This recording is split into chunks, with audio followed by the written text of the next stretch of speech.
Welcome back to Rpgibberish, the podcast by RPG lovers for RPG lovers. I'm your host, Greg, otherwise known as RPG Swagman, and of course, with me is my partner in crime, Aerodynamic Mike. How you going?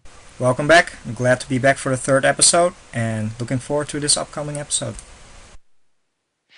And tonight we are joined with a very special guest, our very good friend, Shintai.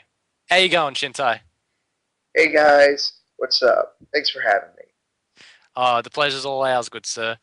Shintai does a lot of great reviews, and I did a video with him a while back, and it was a really good piece that can be found on many channels. But Shintai, tell us about your channel.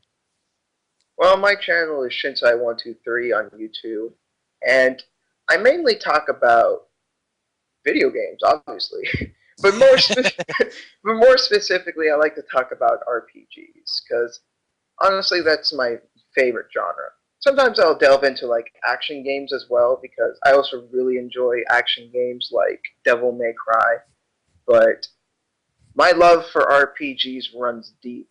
I've been playing them for a long time. So, of course, when I made this channel, the main thing I wanted to talk about were some really great RPGs, both new and old, because if I don't talk about these games, who will? Exactly. I found Shintai a long time ago when I started YouTube. Basically anyone that did any reviews on RPGs, I quickly found them out, and I always enjoy his reviews. And he talks about a lot of great RPGs. So, good RPG fans, tonight the reason we've brought on Shintai is because for the third episode of Rpgibberish, we're going to be talking about Gust's Atelier series. And fortunate for us, Shintai is an Atelier expert, and of course, Gust is his favorite company. Yep. Doesn't get any better than that. Now, seriously, he did a really good video ages ago where he talked about Gust's favorite company. Yeah, definitely check out that video. Shintai, if you could tell the viewers where they can reach your channel. Yeah, definitely. Just go to youtube.com/user/Shintai123. You can find all my videos there. And the video that Greg is talking about is a slightly older one, so you have to scroll down a bit. But yeah, I basically just talk about Gust and why they're my favorite company, or at least one of my favorite, video game developers.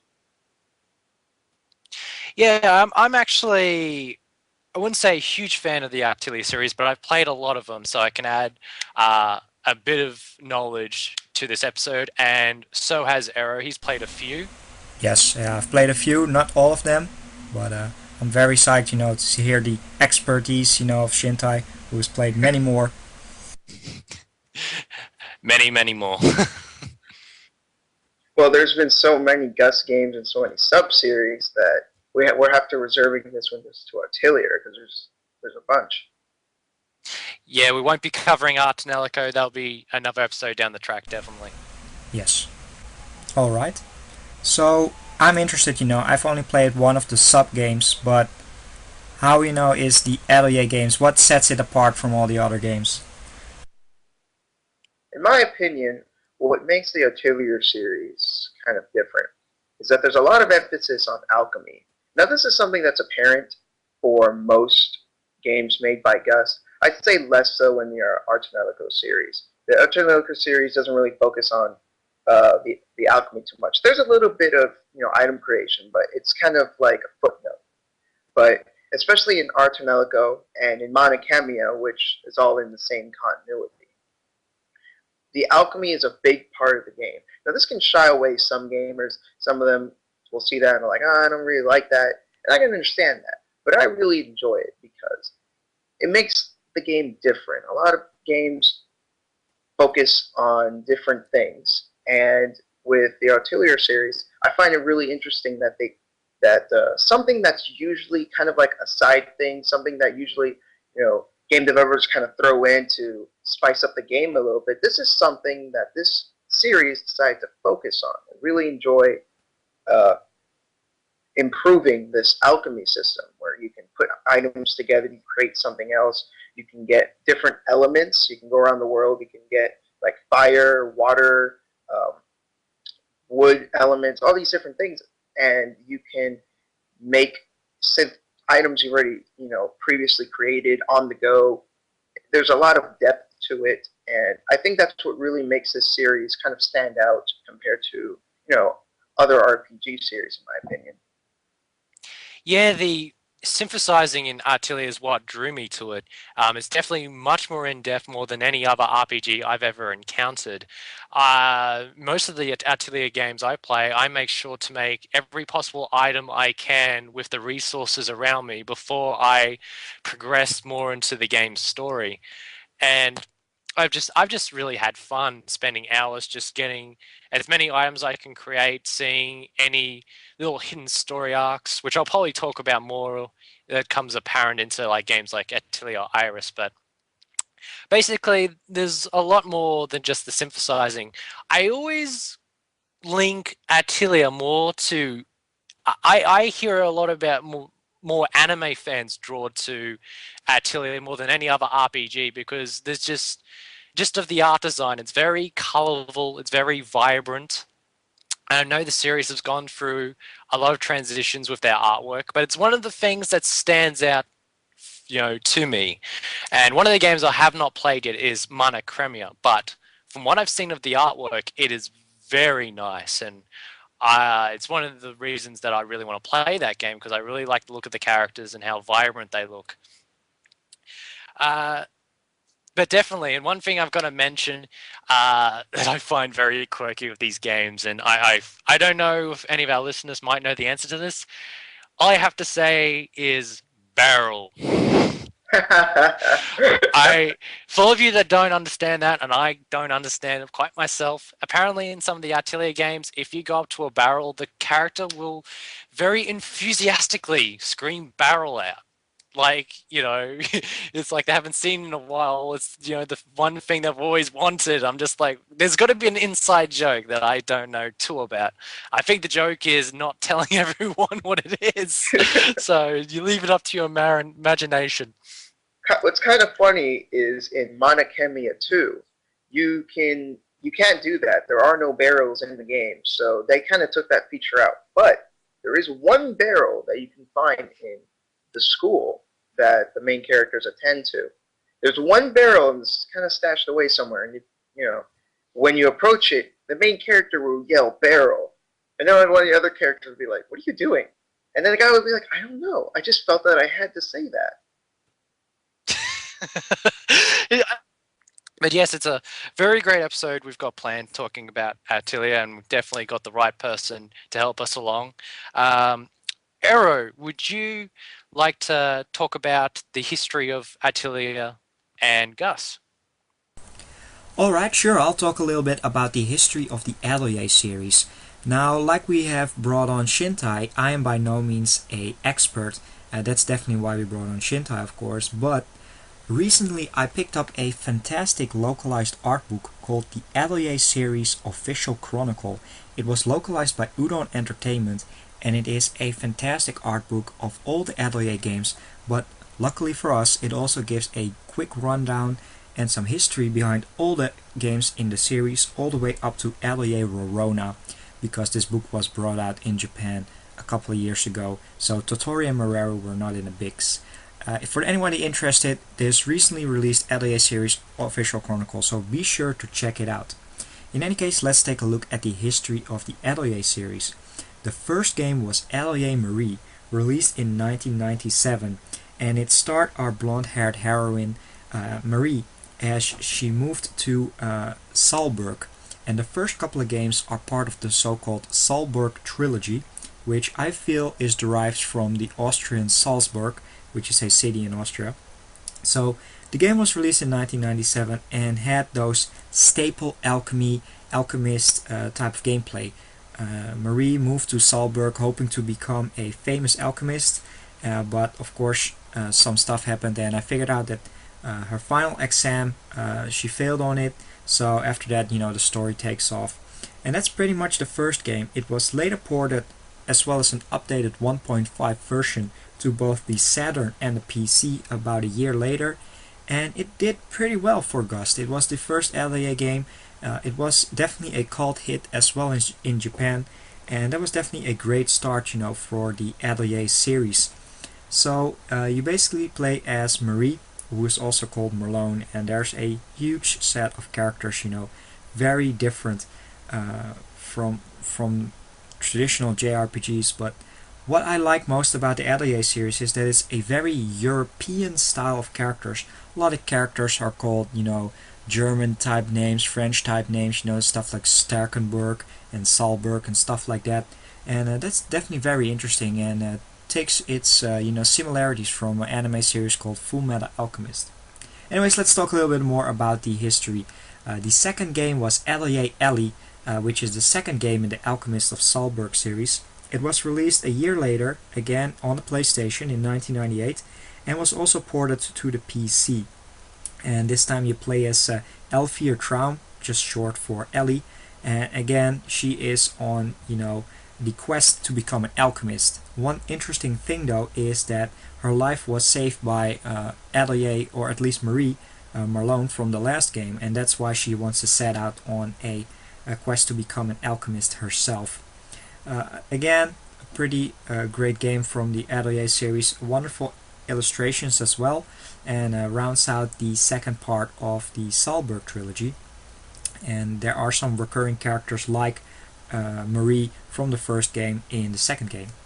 Now the final game in the Salberg trilogy is Atelier Lily, and Atelier Lily is like I said, the third game on the Salberg series, but it's not released on the Sony PlayStation. It has been released on the PlayStation 2.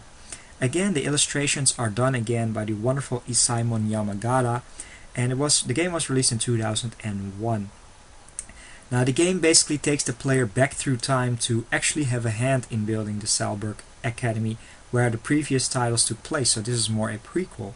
And this time you play as Lily, and Lily taught herself everything she knows about alchemy, and her passion impressed the authorities of Cantonis, which in the games is the academic city. And you basically go about, again, time management, over a course a couple of years, and you found, the alchemy school that was the main part of the first two games. And that basically rounds out the Salberg series. Like I said, it's a prequel, so you don't see a lot of recurring characters, but you do see the ancestors. Now after that, we're moving on to a second series, and that is The Alchemist of Gramnat. Now the Alchemist of Gramnat series has two games, which were also subsequently ported to the PlayStation Portable. The first game is Atelier Judy, and Atelier Judy was released a year later again on the PlayStation 2, and has, it's starring Judith Voltone, short for Judy, and it's basically a series that takes place 200 years before the Salberg series, and again it takes place in the region of Gramnat. And again, this game was never released, in Japanese, so information is scarce of what we can find, and none of these Japanese games have been fan translated, sadly. But it's still a very interesting game. The game looks absolutely gorgeous. They have a new, character. Pamela makes an appearance once again, and they have Fairy back. And overall, it's a great second game for the PlayStation 2. And the second game in the Gramnat series, so The Alchemist of Gramnat 2, is called Atelier Violet. And this time you play as Violet Plantane, and again her story takes place in Gramnat. And the game takes specifically place in Knarland, which is located, in the south of Gramnat. And again, it's pretty similar. One of the characters from Atelier, Ellie, Isel, she is the one who taught Violet about, alchemy and such. The game was released in 2003, again on the PlayStation 2, and marks pretty much the final game never to be released in English. So after this, it's about time that we are finally going to be moving on to the wonderful Atelier series, the first games that were released by NIS. And I believe, that we brought on an expert, so please, Shintai, tell us everything you know about the wonderful Atelier Iris games.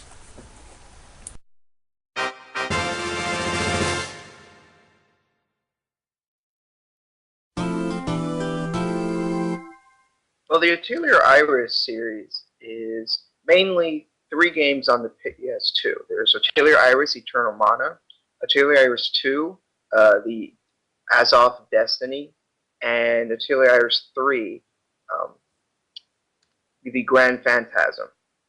And the first Atelier Iris, Eternal Mana, that's my introduction to Gust and the Atelier Iris series in general. And in my opinion, while it is a bit flawed, it's still a really good game. What I mean by flawed is, unfortunately, hasn't aged very well in certain areas. One thing I didn't like was when you level up, your stats go up randomly. So there's a small chance that when you level up, your characters won't get any stats up, which that was always annoying. That reminded me of Fire Emblem, and I was like, ah, no. But looking past that, the first Atelier Iris was a really good game. Now, I want to get into a little bit why this series is called Atelier Iris. As Arrow was talking about before, there's Garland and Granad. I mean not Garland, Salberg and Granad, which are the actual worlds. But Iris, the reason it's called Iris is because there's a character named Iris Blanchimont, and that's where the name comes from. She's kind of like the uh, heroine of the series, so to speak. Even though you rarely see her and you don't really play as her, she's very influential to the entire series, and she's a very important character, which I thought was really cool. And she's just an interesting character in general because of how little information there is. But the first game, Atelier Iris, is mainly about the main character named Klein Kaisling. And he's just this young alchemist, and he's just traveling the world.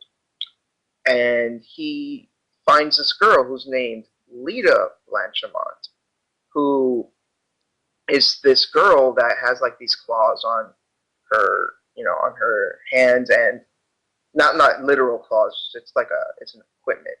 And if you notice, she has the same last name as Iris, which is Blanchimont, which that's a big spoiler. I'm not going to get into that. But what's really good about this game is I really liked the characters in general. Like Klein and Lita have this kind of back and forth love-hate kind of relationship. Now that's usually kind of cliche and corny, but the way it was done in this game, I really liked. It was really funny. You genuinely liked these characters, and it was fun to see them interact with each other. And overall, the first Atelier Iris, I think, is a really solid game. I think you could find it fairly inexpensive nowadays, and I definitely recommend picking it up. But Greg, unfortunately, had some misfortune with this game that I didn't, so I'm going to let him talk about that for a bit. Before we can get into that misfortune, I actually got into the Atelier series with Iris, but I actually knew about the series a while back ago when I got my first computer, and well, it was the family's first computer, and the first thing I wanted to know is about other PS2 RPGs, because that was back in the days where I got the PS2, I think, a year after its release with Dark Cloud, and I just wanted to know if there was any other RPGs that was ever released over the world, and I found out about Atelier Judy, and it actually looked like quite a good game, so that kind of introduced me to Atelier, but of course I never had any access to play it. So it wasn't until Iris that I got to finally play the series, and I found it for reasonably cheap at my local game store. So I popped it in, and the first thing that kind of came to my mind is it feels like a PlayStation 1 RPG with PS2 graphics, sort of like the high-res 2D visuals.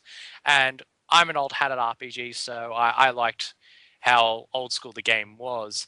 But the one thing that interested me more than anything was the alchemy system, which played a big part in games like Dragon Quest VIII, but while it was awesome in Dragon Quest VIII, it was kind of more fleshed out and more focused in the Atelier series, where they made more of a point, more than any other RPGs that I've ever played. So when it came to playing Atelier Iris, I found myself basically making every possible item before continuing the storyline, like I've said before. And that's how I played it. But one of the cool features of Atelier Iris is some of the storekeepers, or one in general, actually has, I would like to say, an optional story where when you make a certain item, there'd be a cutscene, pushing that part of the story forward. And I like that as a little extra, and always want to know what would happen. One of the cool things is Atelier Iris has a really good party. I mean, I like Klein as a main character and leader, but one of my favorite characters is a character called Delsis, which is probably the oldest character of the team, and he's a bit of a drunk, and he's got a lot of comedy value, and his relationship between the others, especially leader, there's a lot of tension. He's voiced by my favorite voice actor, which is Crispin Freeman, and does the role a lot of justice, and I really liked his dialogue in question. So, all in all, now getting to what Shintai said. Now, unfortunately, I did not finish Atelier Iris. However, that was beyond my control because my copy of Atelier Iris had a game-breaking glitch where one of the events did not register and did not happen. Thus, I was pretty much stuck in limbo. That's pretty bad. And I remember back in the day blaming Gust for that, but as Shintai pointed it out, it wasn't Gust's fault, and I'm going to give it over to Shintai to explain why that is. Now, with Atelier Iris, personally, I have never encountered this, so it may be a PAL exclusive glitch, which if that's the case, that's really awful. But what happened is this was actually the fault of Miss America, who were the localization team behind it, and they've done this before. They've done this many times before. We're going to get into it in the podcast and future episodes, but continue, good sir. Yes, they've done this before, so unfortunately, we'll get in. Yeah, like Greg said, we'll get into that in a separate episode. But unfortunately, they've gotten a lot better nowadays. I have to say, like with the games that they've been releasing a lot more games recently, and they have put their shit together. They've gotten really good, and they haven't messed it up. Oh, that's good. Like they released Trinity Universe, they released Artemisia Koga, they released Hyperdimension Neptunia, they released Atelier Verona, and all these games that they've been releasing nowadays have been just fine, which I'm very grateful for that they've taken this a little more seriously. And I think they realized that that they've been messing up a lot as well. So one thing that they did to try and make it up to the fans was if you order something from their online store, you have the option to pick free shipping, which I think was really awesome. That's cool. At least they're trying to do something for their fans in compensation. Now, like I said, there's plenty of other instances, but I won't have time for that. So, yeah. Just finish up. I think Atelier Iris is a really great RPG. There's lots to do, and the synthesizing sort of takes away from the storyline. Just those great offbeat moments where you don't feel like going into the storyline. You just want to go off and relax and see what you can mix and match and create. And I had fun doing that. Yeah. Well, I think it's time to jump into Atelier Iris 2, which, in my opinion, was a lot of steps forward, but also a few steps back in a few ways. But overall, I really enjoyed Atelier Iris 2. And it's actually a prequel. It takes place many years before Atelier Iris 1. In fact, this isn't that much of a spoiler, but in Atelier Iris 1, Iris Blanchimont is already passed away. But in Atelier Iris 2, you see her as a little girl. She's like a little 7, 8-year-old little girl, which I thought was really cute. And the game is mostly about our protagonist, who is actually, because what was in the first game, the main character was mainly an alchemist But this game is actually split with two protagonists. There's Felt Blanchimont and Vise Blanchimont. And Felt is a fighter. He knows how to use a little bit of alchemy, but he's really lazy. He doesn't want to bother with it. So most of the time he just practices with his sword. So he's a really good sword fighter. But Vise, she and Felt are childhood friends. She is the main alchemist. She's the one that's actually doing the dirty work, going in and actually, putting the items together. And it's really interesting because the way that the game works, it's separated by two worlds. Felt has to go into this other world that beyond the Belkide Gate that nobody's ever really been through before. And Vise is still on their own world, and she is making the alchemy items, and she's using like a certain magic in order to send the items to Felt so she can help him. So you're going back and forth between the two characters. You're mostly playing as Felt though, but you're going back between Felt and Vise, and you are exploring the world as Felt. Doing turn-based combat, fighting enemies, and then you switch back to Vise, and then in that world there's no combat. She's just going around. She's just getting more items so she can synthesize, and she's talking to the people around the town and getting more acquainted with them, and sometimes getting something out of it. And there are also like parts of the world that are kind of cut off that you need to get further into the game before you can go into that area, and then it unlocks something else that you can do, like the different manas. There's like the fire mana, there's the water mana, the wind mana. There's all these different manas, and they will allow Vise to synthesize even more items, which in turn she can send to Felt, and he will be able to survive better. And overall, I felt that Atelier 2, the story wasn't as good as the first game, in my opinion. Not to say that it was bad, because I really liked the story, but I didn't felt that the characters were quite as developed in 2 as they were in 1. I felt that in 1, there's a lot of interaction and a lot of development between the characters. And not as much in 2, but it was still good. And I also felt that everything was much smoother and much more solid in a technical aspect in the second game. The graphics are sharper. That problem I was discussing before, where when you would level up and its stats would go up randomly, that's eliminated. And they even added this extra system where when you equip certain items, and I mean not items, when you create certain weapons, you can learn different moves, and you earn these skill points, and you use these skill points with the skill that's attached to a certain weapon, and then you'll be able to keep that skill instead of that only being able to use it when you have that weapon equipped. It's a little bit like Final Fantasy IX. There's a lot of RPGs.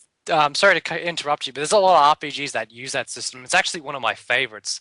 It makes item finding and just that bit more enticing, that you want to get every piece of equipment, weaponry, so you can learn everything. And I could mention all the RPGs that utilizes that system, but we'll be here for hours on end. But I just want to touch upon Camelot likes to use that system a lot, but it's very involuntarily. You can't put points.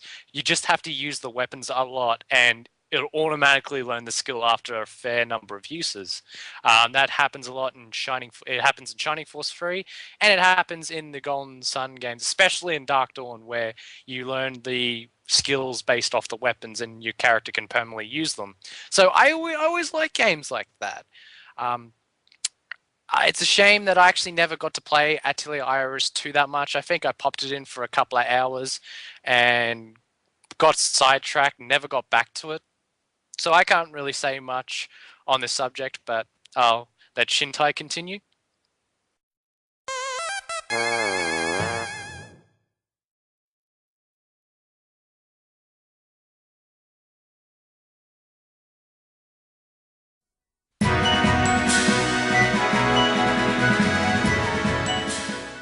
I don't really have much else to say about Atelier Iris 2. It's a really solid game. Similar to Atelier Iris 1, you can find it pretty inexpensive nowadays, since these are fairly older PS2 games. They drop down in price, and they're certainly worth checking out because they're just really solid RPGs, and they do things a little differently than most, but at the same time feel nostalgic because, like Greg said before, they look like PS1 games as if they were kind of put in a higher resolution and kind of graphics were smoothed out a little bit, which I always really like that art, that kind of look for a game. I always really enjoyed it. And the next game in the series is Atelier Iris 3, Grand Phantasm, which unfortunately I haven't had a chance to play. I know Greg has played it, so I'm going to let him talk about it. Fortunately, RPG fans, I've only played it for 1 hour, which isn't enough to give you a good analysis of the game. I want to get back to it at a later state because what I've played of it, I've enjoyed it. I can tell you from what I've seen of the game, it's a bit more roguish than its usual game. It retains that high-res sort of art style that the series is famous for. It's how the characters dress that I find different because usually Atelier Iris 1 gets put into the twee or cutesy sort of label, but it's not really the case in Atelier Iris 3. Most of the characters that you meet are very roguish. They're not wearing that much, very skimpy, just very roguish slash mercenary type, which actually fits into the whole scheme that your characters are mercenaries and they do perform these quests from this hub city and the guild. And from what I've seen of it, it looks as good as the Atelier Iris 1. The battle system I find interesting, especially for what Shintai told me. Could you just share your thoughts on Atelier Iris 3's battle system, what you've been told?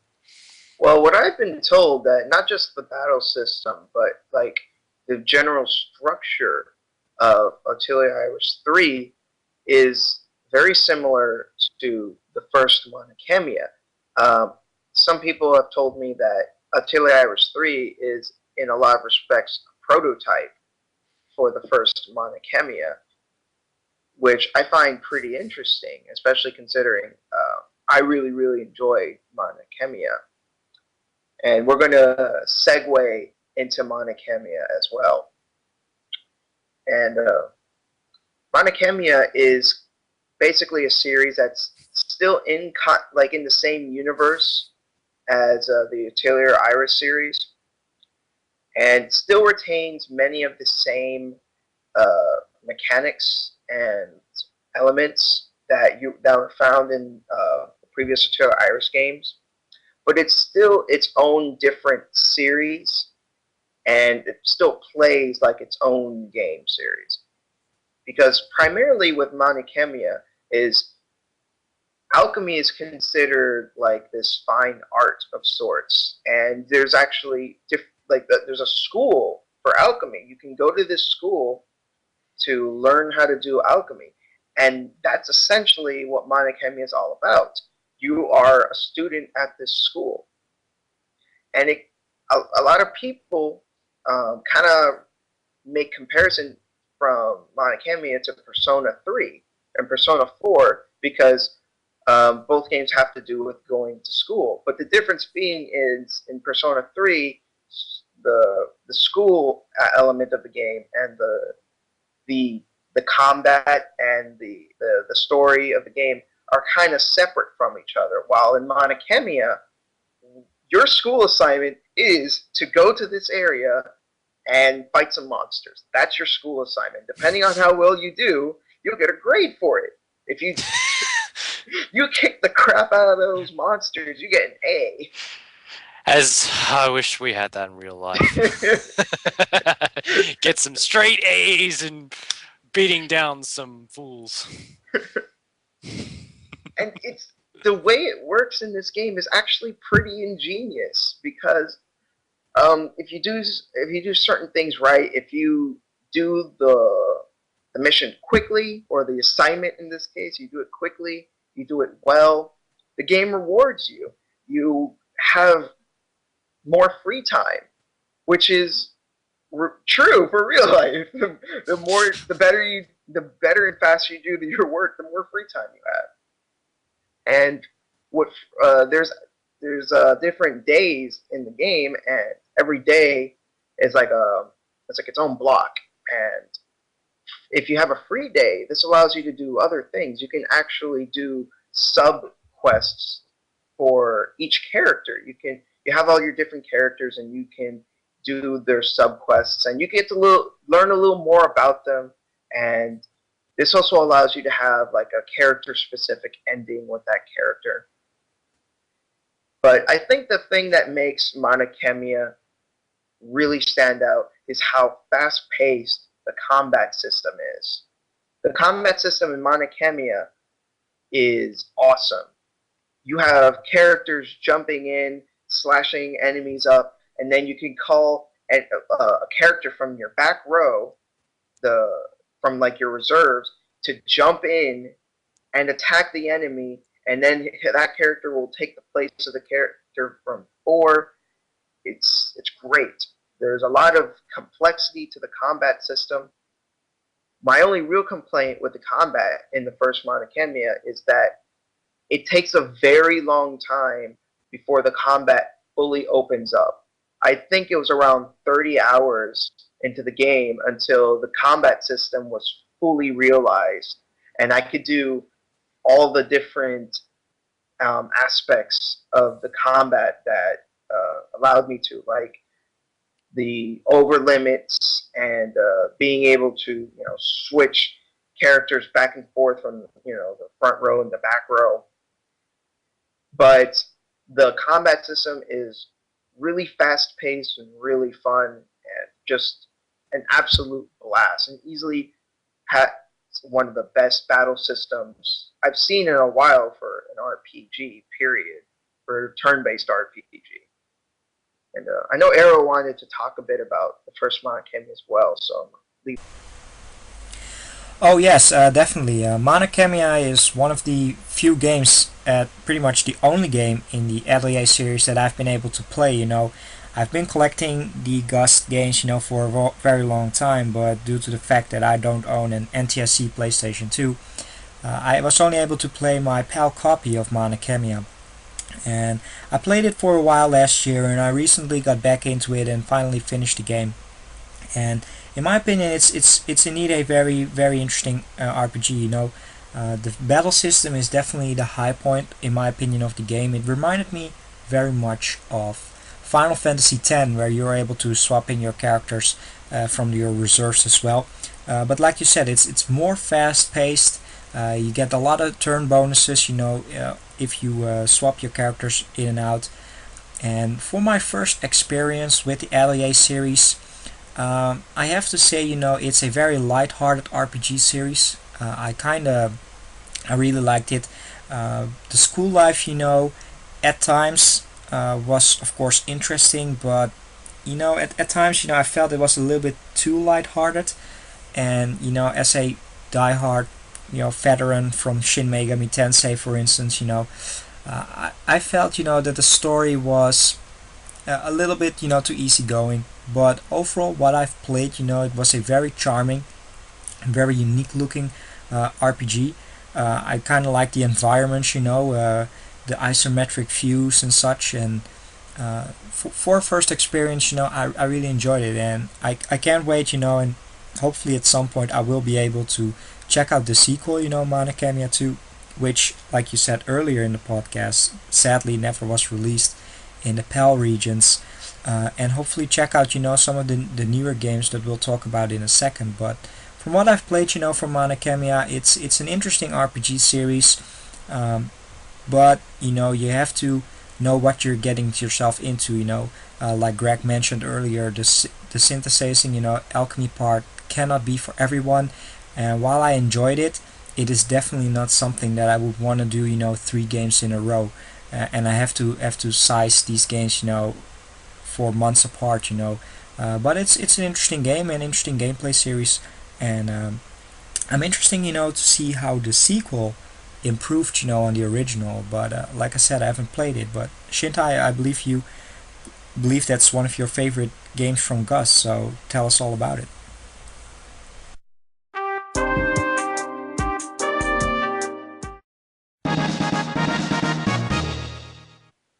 Yeah, I believe that Monocamia 2 pretty much took what was wrong in the first Monocamia. Not that there was a lot wrong with it, but they, for the most part, fixed it, except for the lighthearted story, I guess. If you saw that as a fault, it's still very lighthearted, but it took some of the things that were wrong in the first game, improved it, and improved it in other areas.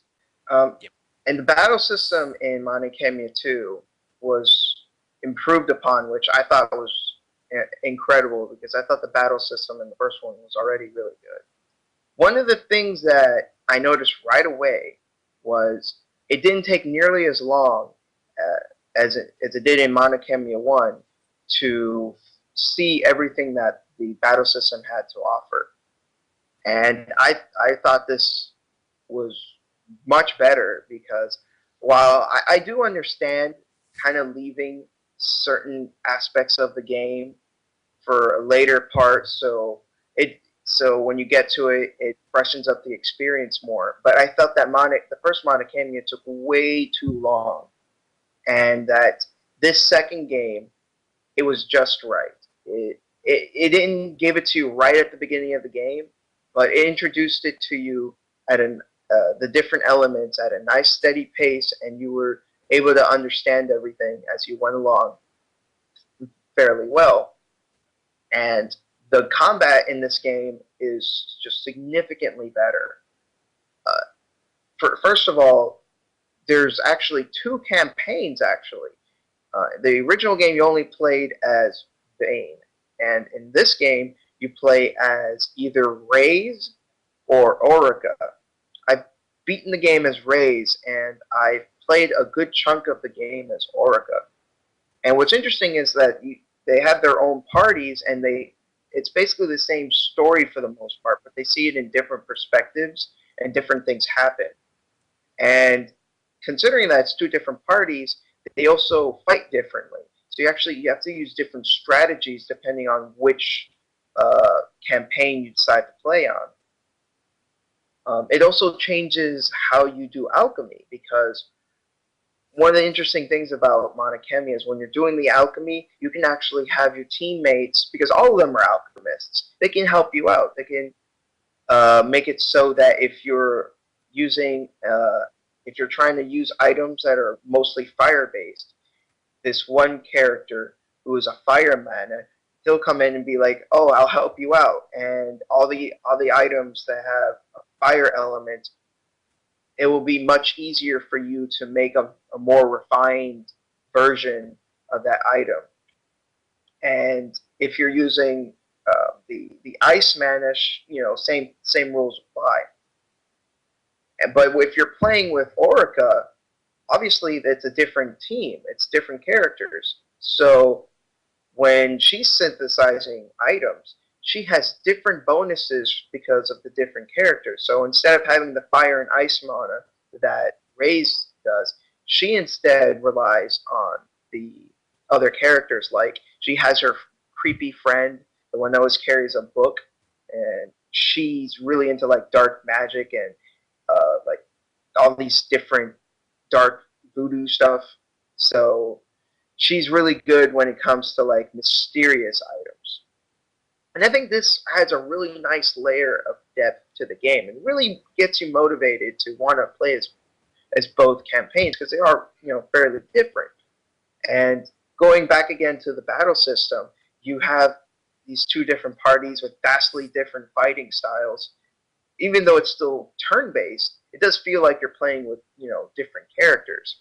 Like Orica has this kind of like crystal ball sort of thing that she can shoot out light magic from, while Ray's has this magical sword of light, and all the different party members have their own unique skills.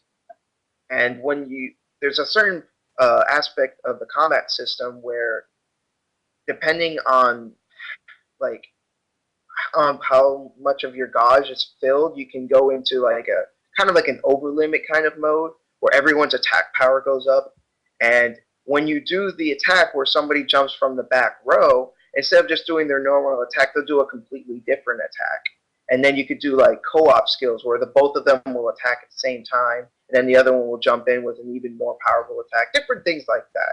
There's so much more complexity to the combat system, to an already complex combat system from the first game. It works really well, even though there's more depth to it. It doesn't really feel intimidating, and overall, I felt that Monachemia 2 was just leaps and bounds better than the first one, and I really enjoyed the first one, so that's saying a lot, in my opinion. Yeah, I've actually seen footage on Monachemia 2 and Monachemia. One of the cool things is, I think I talked about this with Shintai in a Skype call months ago, and he actually showed me some footage of Monachemia 2's battle system, and he ain't kidding. There's a lot you can do in that battle system. There's a lot of combos and unite attacks, and I'm a big fan of unite attacks in RPGs. It just brings out more of the character, and of course is another option for you to choose in battle. But I've just always enjoyed those games where you can combine skills and all that, so it sounds really interesting. But unfortunately, Monachemia 1, like basically we've just said, is a PAL game, but it's very rare. I'm very glad that Arrow was able to find a copy. Here in Australia, it's virtually non-existent. You never see a copy. And of course, 2 never came out in PAL, which is pretty sad. I know there was a PSP version of Monachemia 2, but of course that didn't come outside of Japan, which is unfortunate. But for some odd reason, out of all of Gust's games, Monachemia actually, I don't know, it excites me the most because of the character designs. I think are the best that the company's produced. I just think the character designs are very vibrant, very well done, and they just stick out more so than the other games they've done. And I've always been interested in Monachemia. And the case is also awesome. I think Eric can tell me this, the case is actually on its side. Basically, you have to put the case on its side to actually see it upright. Is that true? Yes. If you're talking about the standard edition, they basically have the logo of the game in a vertical position, unlike most games that is just, if you hold the case upright, you see the game, which is very unique. You don't see that often. However, I do have the limited edition, which basically has the characters on the front, which is also a nice case. But that's definitely very unique twist, to cover art of the first Monachemia. But that's indeed correct. Yeah. So just to give you pretty much just to let you know, and everywhere across the world. So, Shintai just mentioned how rare Monachemia is to get in America. If you want to get the special edition, forget about it. you probably have not a good chance, but you have a decent chance of getting the game on its own. But there are 2 different special editions, if I'm not mistaken. There was one that was available for like Amazon, and then there's the other special edition that you could get at GameStop. And the one I got was a standard one from GameStop.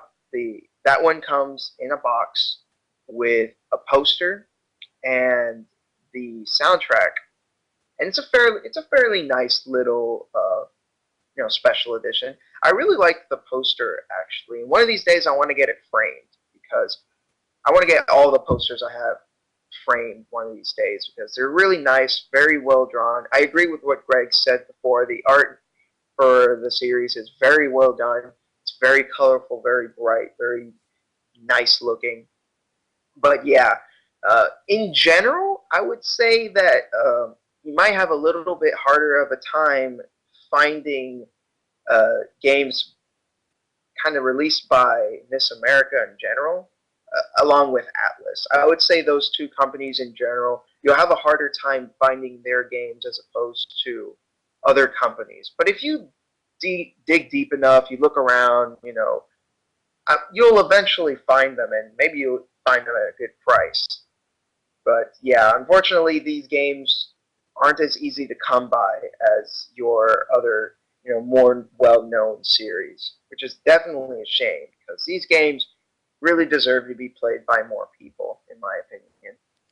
One thing I kind of want to mention before we segue into the next big series in the Atelier franchise is just to give a quick bit of knowledge for the PAL region is the Atelier games were actually published by Koei of all people. Back in those days, NIS America and Gust relied on Koei for the Atelier games. And it was around that time where Koei was also bringing out some Atlas games as well. So it was very nice that Shintai also talked about Atlas because one of the things that I basically, when I was playing games around the 2005 era, is there's a lot of basically outcry for Dynasty Warriors games. It's very popular. So a lot of people that love Koei would always look at the label of the Atelier games and buy it and always associate them with Koei. But Koei Europe only produced them, didn't create them. That was Gus that created the games. It was very interesting that Koei took the chance to bring them out to the PAL region. And they were kind of this RPG sort of distributor for a while. Kind of took some load off Ghostlight when it came to most of the Shin Megami Tensei games, but Ghostlight's kind of made a comeback of sorts. It wasn't until Aero told me that Ghostlight still was basically distributing games. So just thought I'd mention that.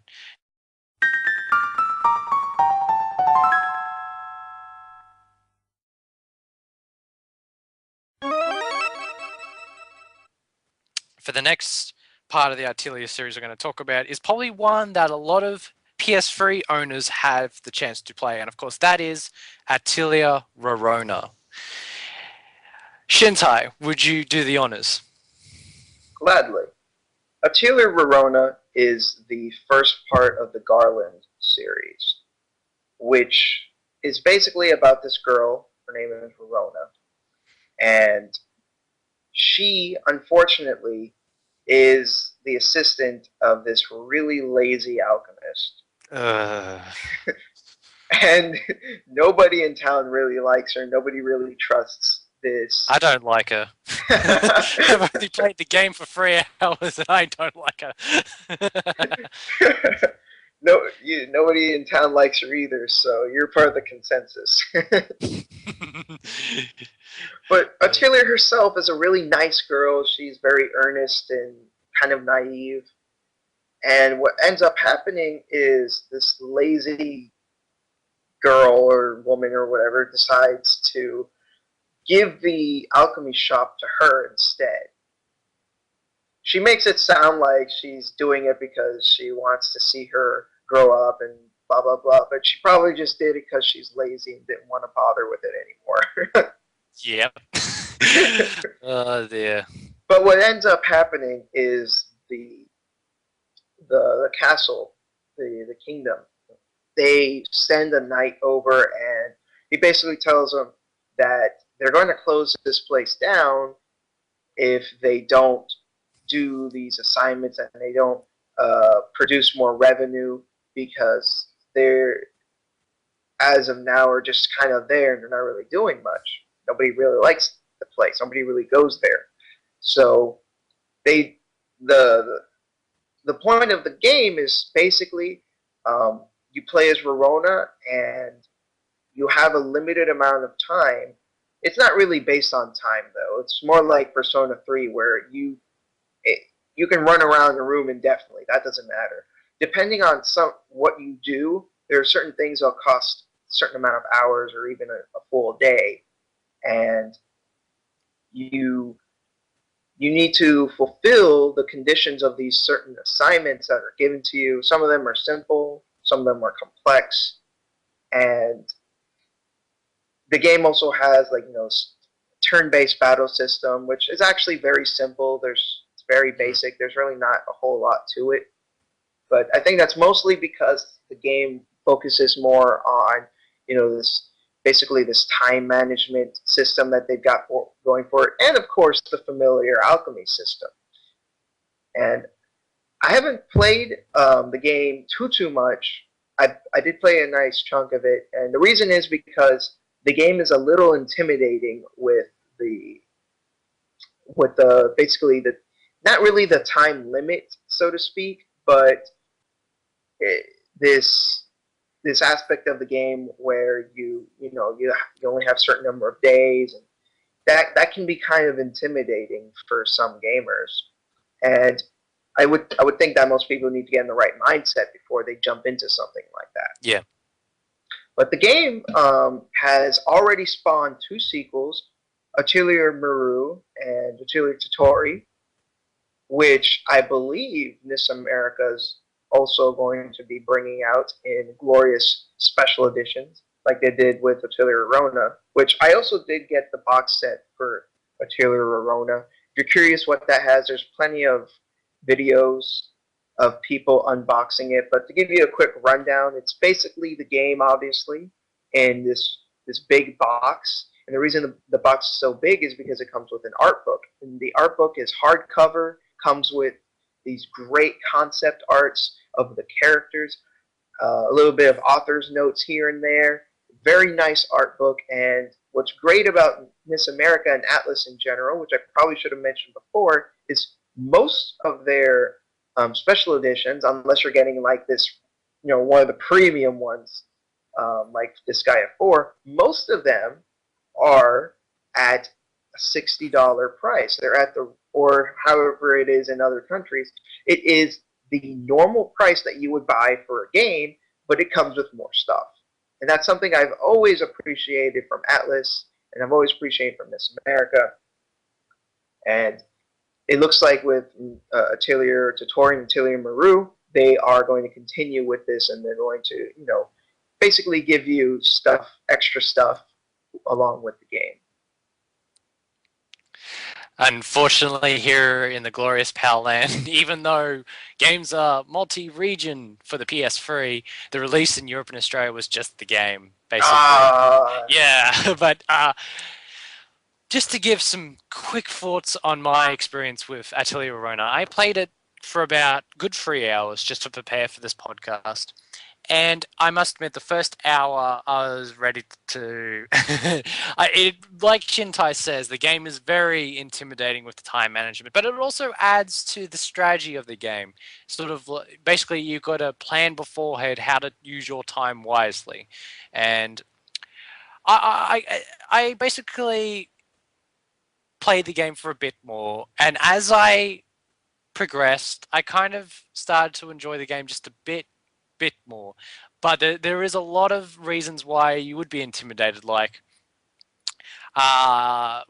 basically every time you move to a new area, that could be a day or two. Every time you make an item for alchemy, that could be a day or two. And like Shintai said, you have a certain amount of days before you need to develop these items for the castle. And each sort of assignment, they give you these certain amount of items that you need to create. But you also have basically some quests that the townspeople want you to do. So it's up to you how you use your time. But like I've said before, I really like the artwork. And as you heard before, I don't like the character of Astrid, which is a good sign. If a character straight into the game could make you feel that contempt, which is really good. And I think with a character who's lazy and vindictive, really goes off well with how innocent and ditzy Rorona is. I think it's a really good relationship in that fact. The one negative thing, I don't say it's negative, but the battle system isn't that flashy. It's very bare bones in terms of visuals. I mean, the visuals are very nice to look at, but there isn't some hyper mega death ray sort of attacks. Well, at least not at the start of the game. So it's very simplistic looking, very sort of slow paced. But so I did some investigating into basically Atelier Tutorial and Atelier Maruru, and those games look really stunning. The battle system and just the journeying graphics, especially some of Maruru's backdrops, just looks stunning. So how I treat Rorona is it's kind of their prototype. Kind of like, because it was their first game for the PS3, so they were just learning the ropes. And I have seen some improvement from the videos I've watched of the other two games, so it can be forgiven. But it's also their first game that's in full 3D, because their other games prior to that have been in 2D sprites with 3D environments. Yeah, that's exactly true. So they had a lot to learn about because they wanted to adapt to so many different ways. So it can be completely understandable. Like Eric said, the game is not for everyone. There is a certain cutesy twee factor that's sure to turn some people away. But if you can look past that, there's a lot of light-hearted humor to be had. Definitely, especially, I could foresee a lot of teenage anime fans really liking Atelier Rorona, and just sort of because there's a lot of one of the things I can just foresee is there's a lot of things you can relate to, like with the scenes with Rorona and Stirk. It just reminds me of so many crushes when you see in high school of people liking each other. So that kind of plays off well. So basically, in short, Rorona is a very time management heavy game where basically it's also a resource heavy game. Like you got to make sure that you use the time willingly to basically collect as much resources as you can, get as much gold as you can, because buying equipment takes money. Buying weaponry, to synthesize, and hiring characters. And this is one thing that a lot of people did not like, but it's something you have to adapt to in Atelier Rorona. Basically, better the character, the more he's going to cost per day. And this is actually something I didn't take well to first up. So it's something you got to be in the mindset to basically go through with. So if you want a game that's basically very complex with its management and you're ready for that, then you probably will want to give Atelier Rorona a go. I probably will continue it at another stage because it is very different than most RPGs that I'm playing right now. So definitely we'll pick it up at one stage. Ero, have you had any time with Atelier Rorona? No, sadly I haven't been able to play any of the other games besides Mana. It's something that I really want to do, but as with many RPG gamers, I have such a fantastic backlog of games, but I'll definitely get back to the Atelier series at one point, or check out the Art and Alico series, from Gust. Anyways, I think it's about time to wrap up the podcast. The Atelier series is definitely a great series with a rich history, and I hope everybody, had a chance to delve into this series. For anybody interested, definitely check out the Atelier series official chronicle. You get a rundown on all the games, see the art, and experience it for yourself besides actually playing the games. Now everybody, please check out and support Gust as well as NIS America because they are releasing fantastic games. In terms of the upcoming games, for the Gust, they haven't announced anything yet, but Tokyo Game Show is pretty soon, so who knows what they might announce. They've already said that they are going to be working on the next trilogy, so after Atelier, Rorona, Totori and Mereru, they're going to stop the Garland series and move on to the next one. So that's pretty much it. I think we've discussed everything. We've been talking about the Salberg series, the Gramnet series, then we moved on to the Iris series, we've been talking about the Mana series, the Garland series. We haven't really been talking about the spin-offs. Now there are quite a few spin-offs. There is Atelier Annie on the DS, which has been localized by NIS America as well. And then there are two other games on the DS, most notably Atelier Lisa, that haven't been brought out besides Japan. There's also a Game Boy Advance game that I know about, but with this episode we really wanted to delve into the main series. You know, there are a lot of spin-offs with everything. Say we wanted to do an episode on Final Fantasy and then talking about all the spin-offs will really take on hours. So I hope everybody loved this look at the Atelier series. Once again, great talk, and this also marks the first experience for us bringing in a guest. So that was definitely Shintai123, one of my great friends here on YouTube. And he's, besides Shintai123, he also has an anime channel called The Anime Room. He does usually a lot of great co-op reviews, so definitely check out his channels if you want to.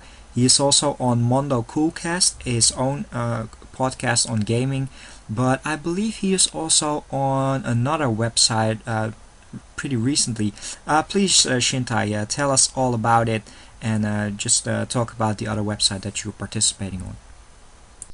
And I'm on another website. It's called glitchedout.com. To anyone who's familiar with the Half-Blind Gamer, he is the one that's spearheading this website, and it's basically a website comprised of a bunch of video game reviewers, both for modern and retro games, a bunch of different people who do different game reviews for both, you know, modern and retro games. If you're interested, definitely check that out. Well, again, thank you so much for being on this episode. No and problem. thank you always to my partner in crime, Arrow. No problem. I very much like this episode. Yeah, it's I'm glad we were able to finally talk about Atelier because we had this idea for a long time. Actually, to be honest, I've actually talked about doing a Gust episode with Shintai a long time ago before even Rpgibberish basically came in fruition. So it was very cool that we could finally do that. But for now, dear viewers, I'd just like to say thank you for listening and see you next time.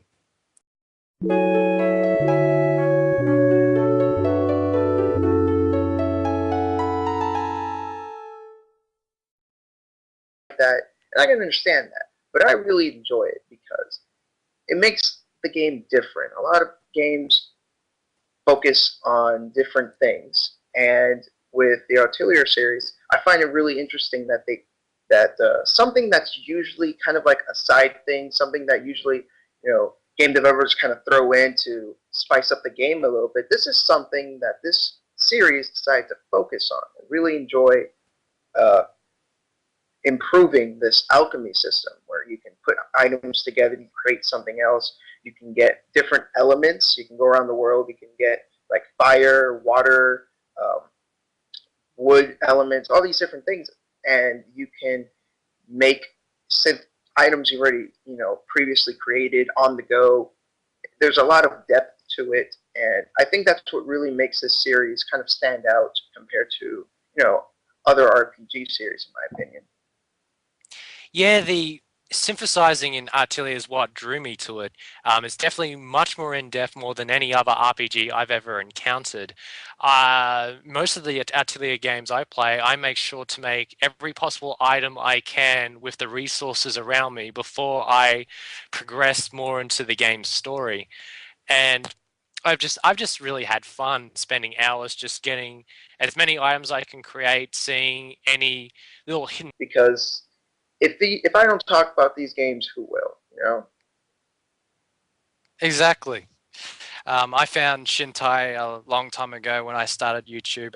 Basically anyone that did any reviews on RPGs, I quickly found them out, and I always enjoy his reviews, and he talks about a lot of great RPGs.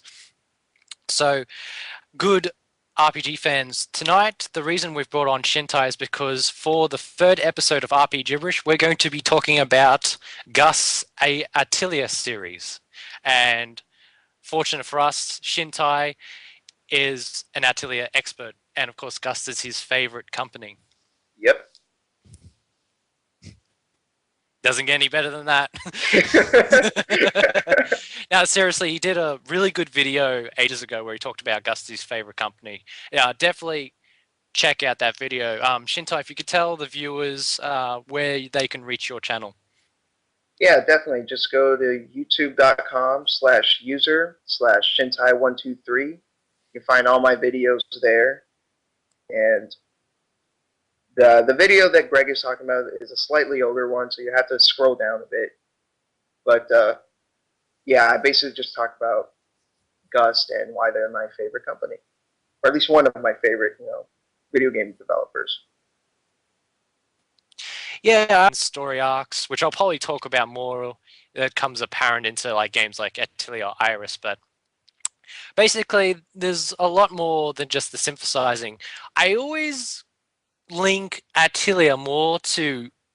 I hear a lot about more anime fans drawn to Atelier more than any other RPG because there's just of the art design. It's very colorful. It's very vibrant. And I know the series has gone through a lot of transitions with their artwork, but it's one of the things that stands out, to me. And one of the games I have not played yet is Mana Cremia, but from what I've seen of the artwork, it is very nice. And it's one of the reasons that I really want to play that game because I really like the look of the characters and how vibrant they look. But definitely, and one thing I've got to mention that I find very quirky with these games, and I don't know if any of our listeners might know the answer to this. All I have to say is barrel. For all of you that don't understand that, and I don't understand it quite myself, apparently in some of the Atelier games, if you go up to a barrel, the character will very enthusiastically scream barrel out. Like, it's like they haven't seen in a while. It's, the one thing they've always wanted. I'm just like, there's got to be an inside joke that I don't know. I'm actually, I wouldn't say a huge fan of the Atelier series, but I've played a lot of them, so I can add a bit of knowledge to this episode, and so has Ero. He's played a few. Yes, I've played a few, not all of them, but I'm very psyched, to hear the expertise, of Shintai, who has played many more. Many more. Well, there's been so many Gust games and so many sub-series that we're have to reserving this one just to Atelier because there's a bunch. Yeah, we won't be covering Art Nellico. That'll be another episode down the track, definitely. Yes. Alright. So, I'm interested, I've only played one of the sub-games, but how, is the Atelier games? What sets it apart from all the other games? In my opinion, what makes the Atelier series kind of different is that there's a lot of emphasis on alchemy. Now, this is something that's apparent for most games made by Gust. I'd say less so in the Artenelico series. The Artenelico series doesn't really focus on the alchemy too much. There's a little bit of item creation, but it's kind of like a footnote. But especially in Artenelico and in Mana Cremia, which is all in the same continuity, the alchemy is a big part of the game. Now, this can shy away some gamers. Some of them will see that and are like, I don't really like it. Welcome back to Rpgibberish, the podcast by RPG lovers for RPG lovers. I'm your host, Greg, otherwise known as RPG Swagman, and of course, with me is my partner in crime, Aerodynamic Mike. How you going? Welcome back. I'm glad to be back for the third episode, and looking forward to this upcoming episode. And tonight we are joined with a very special guest, our very good friend, Shintai. How you going, Shintai? Hey guys, what's up? Thanks for having me. The pleasure's all ours, good sir. Shintai does a lot of great reviews, and I did a video with him a while back, and it was a really good piece that can be found on many channels. But Shintai, tell us about your channel. Well, my channel is Shintai123 on YouTube. And I mainly talk about video games, obviously, but more specifically, I like to talk about RPGs because honestly, that's my favorite genre. Sometimes I'll delve into like action games as well because I also really enjoy action games like Devil May Cry. But my love for RPGs runs deep. I have been playing them for a long time. So of course, when I made this channel, the main thing I wanted to talk about were some really great RPGs, both new and old,